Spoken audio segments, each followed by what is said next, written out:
എല്ലാ അസമാധാനവും നിങ്ങൾക്ക് കീഴടങ്ങട്ടെ.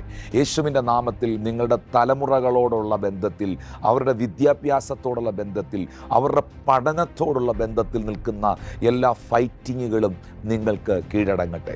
നിങ്ങളുടെ സാമ്പത്തിക മേഖലകളിൽ നിങ്ങളെ ഞെരുക്കുന്ന പ്രശ്നങ്ങൾ, നിങ്ങളുടെ ആത്മീക ജീവിതത്തിൽ നിങ്ങളുടെ ചിന്തകളോടും ചിന്താമണ്ഡലങ്ങളോടും ഫൈറ്റ് ചെയ്യുന്ന ഫൈറ്റിങ്ങുകൾ യേശുവിൻ്റെ നാമത്തിൽ കീഴടങ്ങട്ടെ. സകലത്തെയും യേശുവിന് കീഴ്പ്പെടുത്തുവാൻ കഴിയും. അതെ, കാറ്റ് അവനെ അനുസരിച്ചു, കടൽ യേശുവിനെ അനുസരിച്ചു, പക്ഷികൾ അവനെ അനുസരിച്ചു, വൃക്ഷങ്ങൾ അവനെ അനുസരിച്ചു, ആമീൻ, സാഗരം അവനെ അനുസരിച്ചു, ഈ ലോകത്തിലെ സർവവും അവനെ അനുസരിച്ചു. എന്തിനാ ഏറെ പറയുന്നേ? മരിച്ചു കിടന്ന ശവം വരെ അവൻ്റെ ശബ്ദം തിരിച്ചറിഞ്ഞ് ഉയർത്തെഴുന്നേൽക്കുവാനിടയായി. അങ്ങനെങ്കിൽ അവന് കീഴ്പ്പെടുത്തുവാൻ കഴിയാത്ത ഒന്നും ഈ ലോകത്തിലില്ല. അവൻ മരണത്തെ വരെയും തോൽപ്പിച്ചവനാകുന്ന ക്രിസ്തുവാണ്.